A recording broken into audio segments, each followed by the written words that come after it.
Hello, everyone, and welcome to the Talent Gap Fireside Chat, where we talk about causes of and solutions to the talent gap. I'm your host, Pete Strauss, and joining me today is Craig Schwartz, is the General Counsel and Head of InfoSec at Nominal. Welcome, Craig. Hey, Pete. Thanks for having me. Thanks for being here. Could you give our audience a little background on yourself and your career? You have a pretty interesting one. Thanks. Yeah. I spent most of my career at the intersection of software, national security, and regulated systems. I started on data and analytics before law school, moved into legal, and have worked on government contracts and national security work basically my entire career since then. I was at a firm for a few years, went to Palantir relatively early, worked on things like export control, cross-border transaction, and commercial item contracting.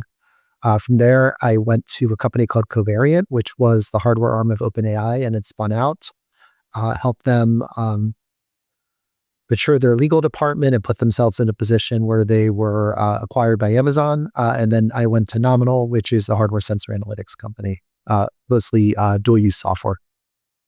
Very cool. So you have kind of an interesting background between legal and security. Have you found that there's a difference in hiring between those two areas? I've tried to apply a relatively comparable framework across both. They are obviously a little bit different, security being a bit more technical. But, generally speaking, I think what's important at a relatively small startup is the ability to take complicated concepts, reduce them into plain English, and be obviously an excellent technical operator, whether it's like legalese or security, but be in a position where you can explain these concepts to customers that probably aren't going to understand too deep a technical depth, and an ability to communicate to internal stakeholders as well. And at a small company, like everybody is somewhat of a generalist, at least in the early days. So having somebody who can kind of credibly operate cross-functionally is really important, whether we're talking security or legal. Yeah, it makes perfect sense. What about the industry overall, I guess? Do you think, is people say there's some sort of talent gap in security? And if so, what would you say it looks like? When I think of the talent gap in security, the way I would put it is that I think the word security means a lot of things. So I think recruiting can be challenging. You put the word security engineer on LinkedIn, and you're not overly thoughtful about it, you could get somebody, like sometimes internally we joke that we get, we call them like fire alarm candidates. Nothing wrong with working for a fire alarm company, but somebody working there could be considered a security engineer, obviously very different than working at a software company doing security. And even within a software company, you could have somebody who's spent 10 years as a really excellent monitor in a SOC versus somebody who's more of like a 0 to 1, help build a security program at a SaaS company background. All of those are important, but like discerning how to get that person without also getting 1,000 resumes for the other, it can be challenging for sure. Yeah, well, and that's, I think, often a product of just what I call the post and pray method of recruiting, is you post up a job and hope the right person comes along. I remember the last time I actually posted a job, it was, I think, in 2014 at this point, and I posted a job for like a senior IT auditor for the firm I was working for, and I was getting like bus drivers applying to the position. It makes you wonder what's going through somebody's head when they're applying to that role, not having any relevant experience whatsoever. And nothing against that profession, of course, but you have to be qualified for the role that you're applying for if you hope to get the job. So I believe a big solution to a lot of the issues we see in hiring and security these days is just to go outbound and find people that are ideal fits versus relying on the folks coming to you. What's been your experience on that front? How have you been able to get the best people? We have an awesome team. And I would agree, you need to be pretty proactive. Generally speaking, it's been our recruiting team or working with an outside recruiter, like actively targeting candidates versus just passively putting a job description up. I agree is not the best approach, because I think the like post and pray approach often kind of, that dynamic is happening in both directions. So you have like an unfocused job employer, and you have like people that are just applying to every position, and so there's just like noise all around, and it's not too effective. The other thing that we found is that like having some sort of test where that simulates like the real job is a good filter as well. Like the reality is like on serious candidates aren't even willing to take the test in the first place. So it filters out a certain percentage. And then, nowadays, unfortunately, you can tell pretty quickly if somebody just stuck the test through an AI filter. So there's that as well. It definitely helps you at least narrow down the focus of who you're talking to. Yeah, yeah, for sure. Well, and to have a consistent metric to grade somebody against across candidates too, I think is really important. I think a lot of people are often hired off of vibes or uh, what people say culture fit. But in reality, I think to have a proper hiring process, you need to have definable, measurable metrics uh, against which to grade people. And I think often when you hire based on vibes, you may get somebody who's maybe a good culture fit, but not necessarily the best technical fit. So I could see where that test essentially comes into play. What sort of intangibles do you look for, especially working with startups, which is near and dear to my heart? I've worked for and with many startups over the years, but what are some of the intangibles you'd be looking for? I think it's that ability to speak to multiple audiences at different levels of technical depth. Like, you know, and also just flexibility kind of to deviate from frameworks where it makes sense. Um, the reality at a startup is you're going to often have founders that, who have not necessarily been in an industry for 30 years. Like often, like they're people who are younger that are thinking more creatively. They're coming in to disrupt an established industry. Sometimes for more technical positions, you actually need somebody who comes in with that longer term industry experience. And that's like really important. And I think part of the art of like putting together the right mix of talent to actually disrupt the industry and know what you're doing. But you need somebody who's going to be able to kind of get out of the like, I think crutch of just, I don't know, just like being like way, way overly technical, which I do think sometimes is like a defense mechanism for not actually questioning, well, like, am I just doing something because it's like what we do versus like something that's actually needed? And, ultimately like to be able to build a new, like kind of innovative approach to a problem, you're going to need to like tackle some of those past assumptions, which are going to prove wrong and some of them are going to prove right. So like, I think like someone who's willing to think outside of the box, but also has good judgment, and there is some amount of vibes to that, but that's where like things like tests come in that can help you make it a little bit less abstract and say, well, like, here's like a thinly veiled issue that like we're currently facing ourselves. Like, how would you think about this? Yeah, well, and it almost seems like you're kind of assembling a team of complementary traits where maybe one person's more of a structure person and another person's more of an idea person. Like you said, you need all of those different personalities and approaches to have a well-rounded team. I think often the tendency is to hire people that are just exactly like us. I mean, that's a cognitive bias, I believe, the like me bias. But you end up having just a team of the same ideas. You don't get much innovation if everybody comes from the same background and thinks the same way. Um, any other tips you found to get the best people out there, whether it be hiring process or uh, uh, interview questions, I guess, anything like that? I found whether we're talking legal or security, somebody who's on the more junior side, but has come up through a structured program for just a few years is often like an optimal candidate. So an example would be, somebody who was at the Defense Department doing government contracting for 3 or 4 years has been exposed to like a very specific set of contracting rules that nobody would be born knowing and that are fairly arcane, but at the same time hasn't spent like 25 years administering them where like they're realistically not going to be best positioned to question whether these are really logical rules for something like software that just behaves different than like a lot of the hardware assumptions that went into the rules in the first place. Like likewise on legal, someone who's been at a law firm for 5 years, that may be optimal, right? Like they've been trained, law firms are excellent at training lawyers.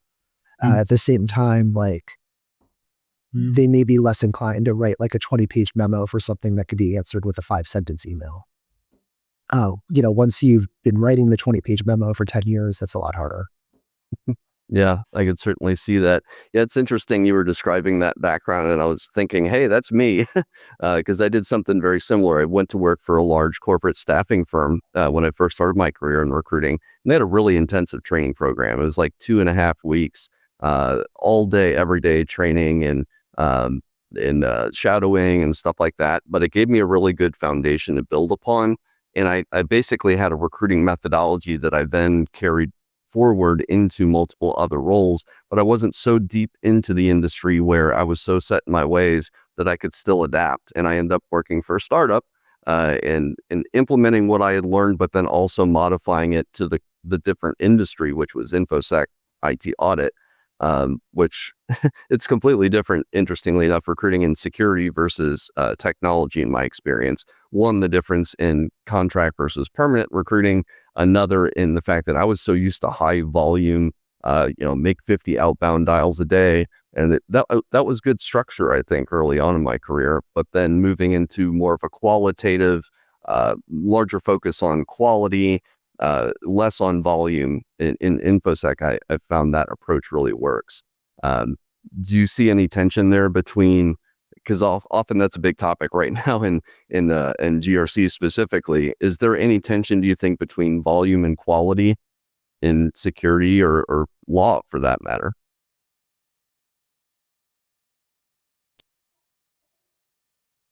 I think at a startup, it's probably true in other contexts too, but certainly in a startup, there's like always a tension between like the tactical and the strategic, which to some extent is like like the volume versus quality is kind of a proxy for that. Um, I find that like, in constructing a team, it's like really important to get people who are able to obviously do the tactical, like day to day. For example, we have, 10 to 15 contract related items that will come up across a certain number of existing customers or prospects. And, kind of really core to the job is like making sure that the internal salespeople who are customers are happy, with the ability to act on those accounts and move them forward and make good judgment calls as to like what the contract terms should be. But then there's like the broader questions of one, like how do we automate aspects of this? Meaning like literally automate it using AI nowadays, or build out workflows and playbooks and, other documentation so you're not like recreating the wheel each time. And sometimes like the day-to-day churn makes it hard to do that. And that's putting aside even then like making sure that you carve out time for like the bigger picture legal issues of like, what is our IP strategy?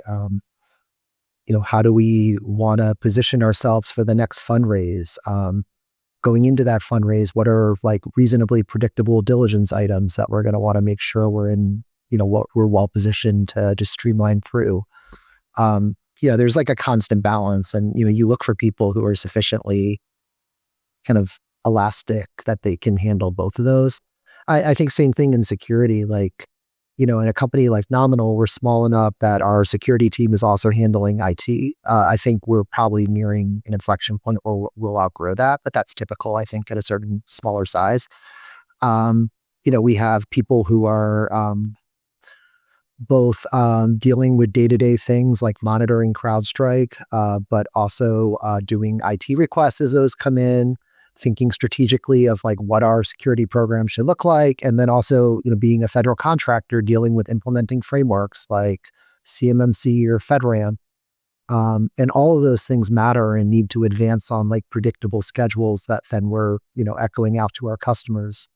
And so I would say like finding people who are able to kind of deal with all of those things and not let like the day-to-day tactical noise like crowd out the ability to do the bigger picture things, either for efficiency or because you have to regulatorily, is really important.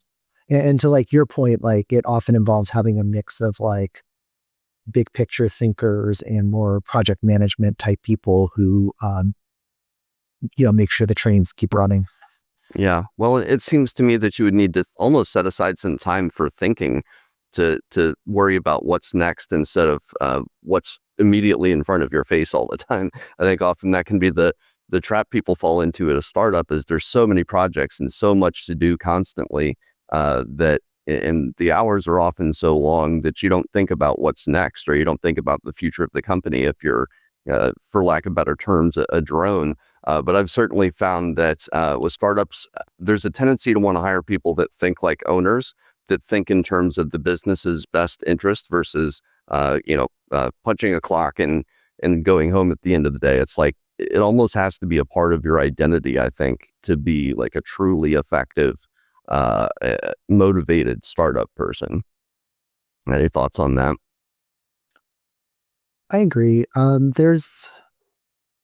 it was the former CEO of HubSpot. I've heard him talk a lot, and I agree with him that like if you think of it almost like a like a chart, there's like an inner circle of like what's best for me. Then there's like what's best for my team, what's best for the company, what's best for the customer, like concentric circles. And I do think it's important to instill that in people so that like they keep a focus on each of those like successive layers of bigger picture that do ultimately matter.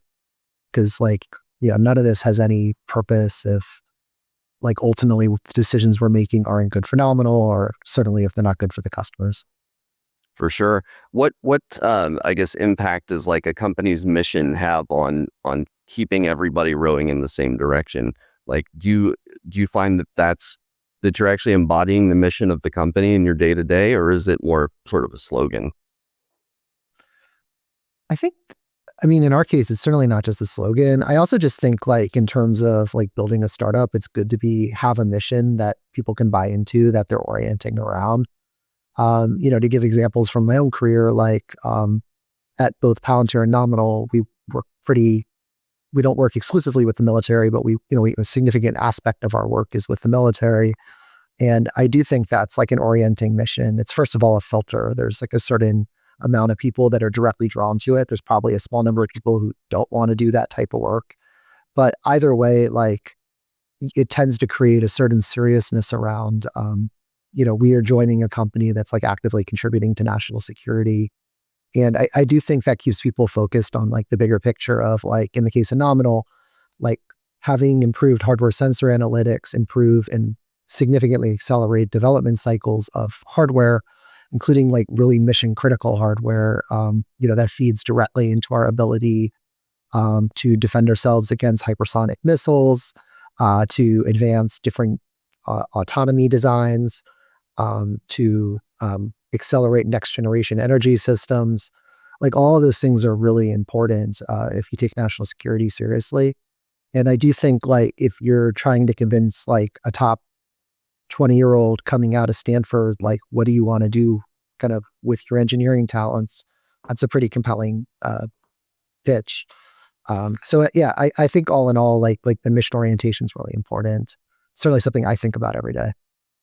Absolutely. Well, and doing that type of work, there's a certain cool factor to it too, not just making an impact, but actually doing something that matters and something that's cool to talk about and to do. I think that's certainly important. And it's something not every hiring manager thinks of, is like, how do we attract the best people? Not what do we get out of the situation, but what do they get out of the situation as well, out of this employment situation. It's a give and a take.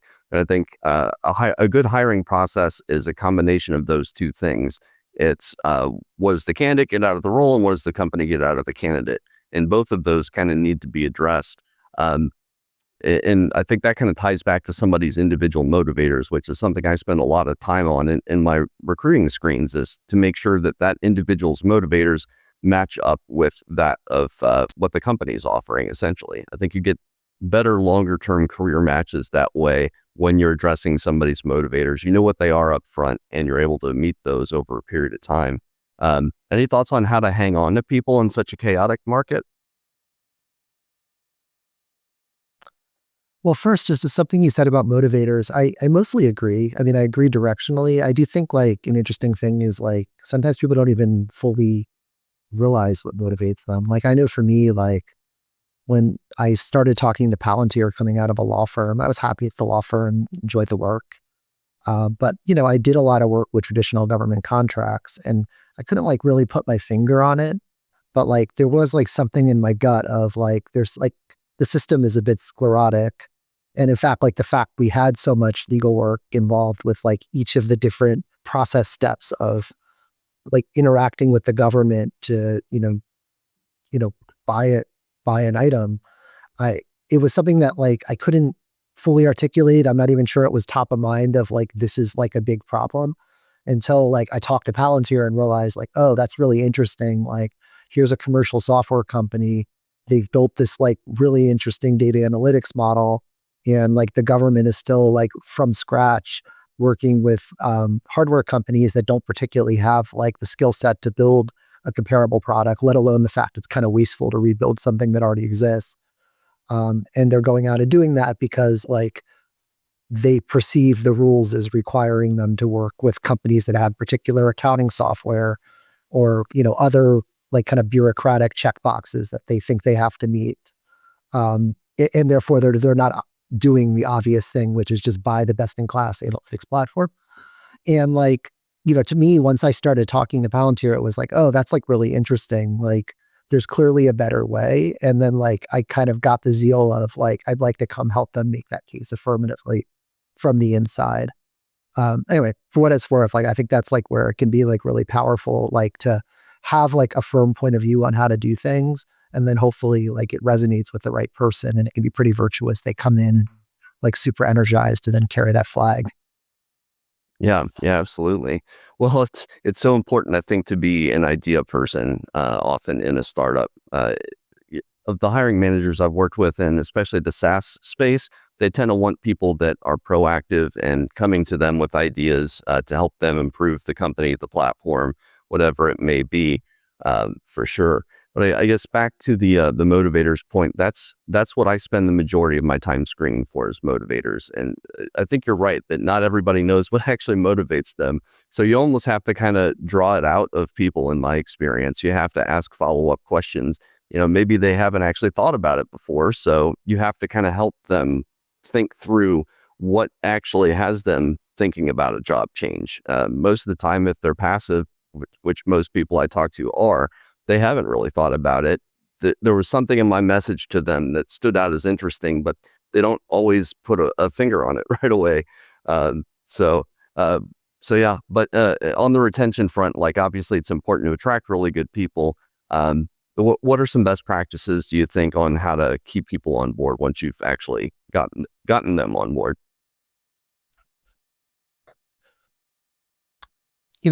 I try to be like a really candid manager with people on the team, meaning like, for better or worse, I probably overshare. I tend to give my perspective on the day-to-day work, within appropriate bounds, on the day-to-day personalities that we're interacting with, and just give them full context of like, if I'm going into a meeting later in the day and I'm going to have to explain why our department did this, like what are all the things I'm going to be thinking about and saying.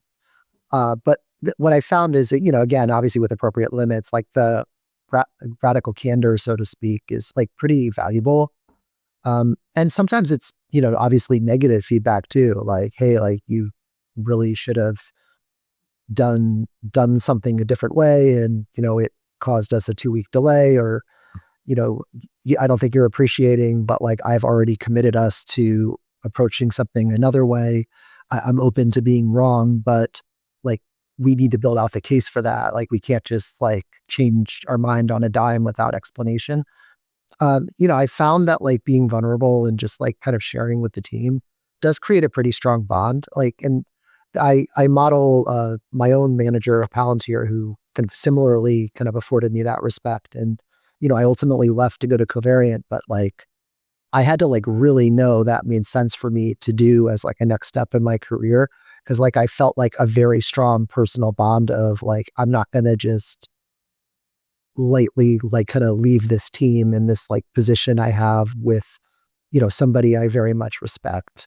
And not even just like directly to my manager, but also with my teammates. And I've tried to do that with like my team now at Nominal. Like we are fairly open kind of cross team with each other. We have a somewhat unusual structure where security sits within legal, and I'd even tried to do that across legal and security, so that people feel very, very bought in with context into our kind of shared mission as a team. And, I in turn then give them the respect to have a decent amount of autonomy to make decisions kind of with that full context that we're affording them. And I hope that's going to make them think very hard about leaving unless they have a really good reason. Yeah, for sure. I mean, yeah, ideally you want it to be a tough decision to leave, and respecting that people have to do what's right for them and their careers and their families, and not be emotionally tied to the outcome of somebody leaving too. I think that can be a tendency, especially for leaders that have egos. But yeah, that's a great point about transparency. I mean, that's something that I live by. It's one of my core values as a company. I think people really appreciate it, and you engender a sense of loyalty when you give people the autonomy and share with them why you're making the decision that you are and why we can't do that, and that they are or aren't performing well. People really like to know where they stand. I think there's an element of psychological comfort, of safety there, where you're going to know if you're not doing something right, which is almost as good as knowing that you're doing something right, is knowing when you're not, because then, if you're not being told that something's wrong, then everything is all good. And you don't have that level of anxiety of not knowing where you stand. It's so funny that I've seen it happen to multiple people in my own personal life where they were let go from a position and they had no idea that they weren't performing well, which to me is crazy. It seems like you ought to know before you're actually fired that you're going to be fired if you don't do X, Y, and Z thing correctly, or shape up, so to speak. Have you ever had an underperforming teammate, maybe in a previous role, where you had to kind of guide them and let them know that, hey, something wasn't quite right, but here's how you improve and here's where we need to go? Yeah, it's happened once or twice. It's never optimal, obviously. There's one person in particular who, on paper was a really strong candidate, joined, you know, kind of my team in a prior role, and was just underperforming in strange ways. Like he would always do the work, but it tended, he would be sending emails at 2 a.m. with the work. And maybe it also came a day later than, he had, he probably could have just given himself an additional day, but he had chosen to communicate, I'm going to, turn the document by X date. And then he would do it X date +1. And that would happen a lot. And I eventually sat down with him, and we did put him formally on a PIP. But at the same time, I sat down with him. I remember at a bar down the street from the office, and was just what's going on? And I learned, he was going through like a an issue at home, with a relationship. And I'm glad, not that you have to tell your manager about those things, but I think it's sometimes, I maybe this just highlights, I think it's good to have open lines of communication so people can choose to do that if they want to. Because we ended up just more as friends talking about that for, a couple of hours. And, simultaneously we had the PIP in place and we talked about expectations at work. But, he's gone on to be genuinely excellent. I'm no longer at that particular company, but I think by all accounts, he's a leader there. And I think it was really really for him to get that off his chest. I think in my case, certainly I was, it gave me context and thinking through what made sense to even assign him in the first place. But kind of combining that with the PIP, I think was effective in fixing the immediate issue. And also I think hopefully created a lot of long-term trust, in my direction as well. It actually made me really like him. And, if anything, want to kind of further advance him within the company once he turned things around. So anyway, I just think as much transparency as you can. It's not always realistic, but you do the best you can with it. For sure. Well, that's a great story about turning things around. Love to hear that. I think often there's not a lot of loyalty from the employer side, where it's people will see employees as kind of disposable and, hey, if they're not working out, let's just replace them. I think that's a little bit short-sighted, because if you end up turning it around with that person, they're going to be your fiercest defender and the most one of the most loyal employees that you get. I think another way to do that is to train people, is to take a chance on entry-level people, which I think broadly the industry is doing a very poor job of right now. Have you ever been in a position where you could build sort of an entry-level training program or hire junior folks? Yeah, I mean, I think with like, my role at startups in security and legal, it doesn't tend to be someone like directly out of college, just realistically. We tend to just not be in a position to like 100% teach someone on day one how to do the technical piece of the job. Um, but on the other hand, like I said earlier, it doesn't tend to be someone who's 15 years out either. It's usually someone who's like, maybe this is their second job, like out of college or out of graduate school. I do think I agree with you. The training's like really important. And just like setting the tone from day one so that like, I think your parents tell you this when you're a kid, and it's true. Like first impressions really matter, and that like is true in both directions. I think if you bring somebody in and you don't show like an intention to detail and a commitment to excellence, um, like they may very quickly internalize that that's not required at the company, and either I don't even know what's worse. Like either they're cool with that, or they leave because that's not what they want either.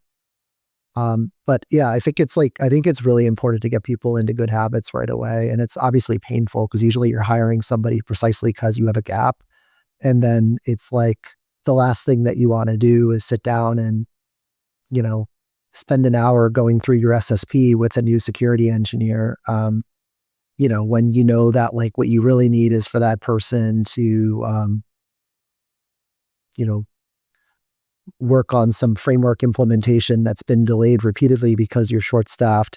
But I think it's really critical. It sounds like you agree as well, but it's like that's pretty important, well worth the time. Yeah, yeah, for sure. I think one issue the industry is broadly running into right now is, to your point from earlier, AI is able to complete, or we're able to automate away a lot of tasks that traditionally junior people would have completed, even in larger teams that have, say, internship programs or a dedicated sort of apprenticeship program. Um, any thoughts on how we can kind of square that circle if the simple tasks are now being completed by tools? Where do junior people get their start to where, they're eventually going to become senior people that we'll need in 5, 10 years? Is it the responsibility, say, of the MSSPs and consultancies that can get their money back off these folks? Or do you think it's the government? How do we create more of these pipelines for the future? Much as I think the law firms play an essential role in training legal talent, or I'm in Washington, D.C., I think the Justice Department does a good job of that as well. I think the same is true in the security side of the house. Spending 2 or 3 years at Accenture or PwC is not a bad idea. And I don't think that work is going to change somewhat in nature, but I don't think that work is going anywhere anytime soon. I mean, in terms of in-house, like I think it is true that like within a company, there are things that we're able to automate with AI. And I think it would probably, I think it's just completely the wrong perspective to think like we should artificially not do that to like, artificially, preserve a manual task that could be automated. At the same time, like I'm not really worried about this for junior people. I think it's a little bit harder if you're on the more senior end and like, realistically, are you going to learn how to use a new tool if you're 5 years from retirement? I think that's like more challenging, and I'm sympathetic. I think if you're junior, you're often like a pretty good vector for like injecting like how to use these tools in the first place into an organization, and can often be pretty valuable. Like I know, at Nominal, we use Notion pretty extensively throughout the business. I think probably less in the legal department than in other departments, just because, most of us came up using Microsoft Word, and we have a little bit less need for some of the database capabilities in a tool like that. And, when we hire a more junior security analyst to come join the team, especially in this hybrid team we have where they're also participating in legal meetings. Like, I actually think it's really valuable because they're the ones saying like, oh, like, why are you doing it this way? Like, you could be tracking your tasks in linear and then create a Notion database that creates this report. And like, I actually think that like adds a ton of value. And I recognize that like a lawyer who's been practicing for 15 years isn't going to in a vacuum do that. So I don't know, from my perspective, I think AI is actually introducing a lot of interesting opportunities for junior people to come in and like very quickly kind of educate people who maybe have been on a little bit on autopilot as to technology. Yeah, well, for sure. And it seems increasingly as the better the tooling gets, the bar keeps getting raised, basically, where you almost have to be on top of the latest to be competitive nowadays as a candidate. And I guess the junior folks have the one advantage of having more time on their hands, to keep up on the latest advancements in automation and all that good stuff. So it's a good point. We're actually coming up on time here, Craig. So one last question for you. Is there anything we're not talking about in the industry, but we should be, especially as it relates to hiring? I mean, what I would say within the industry working in dual use, I think warrants more talk is just impacts of CMMC on ability of companies to leverage these more interesting AI and other new tools that came out to like kind of tie to your last point.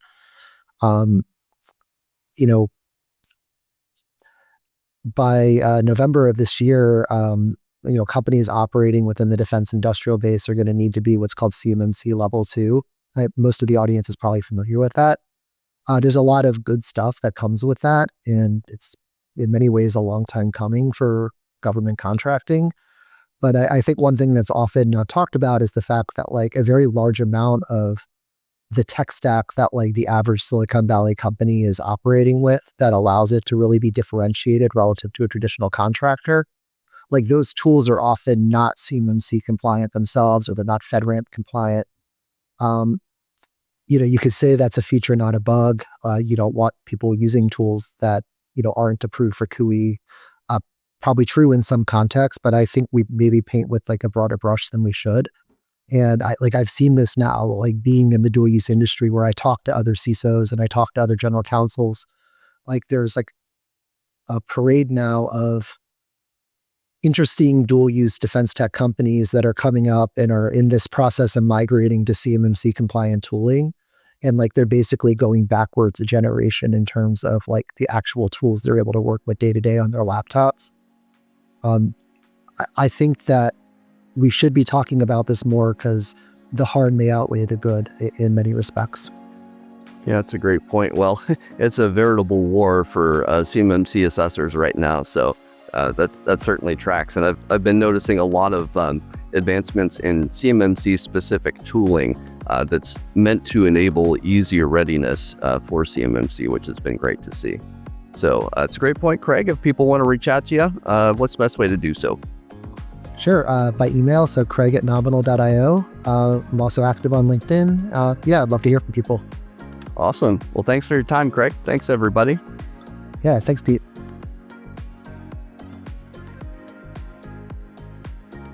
Hello, everyone, and thanks for tuning in to this episode of the Talent Gap Fireside Chat. Don't forget to follow our page on LinkedIn and like and subscribe on Spotify and YouTube. Hit that notification bell to be notified when we drop a new episode. New episodes air every Friday at 4 p.m. Eastern.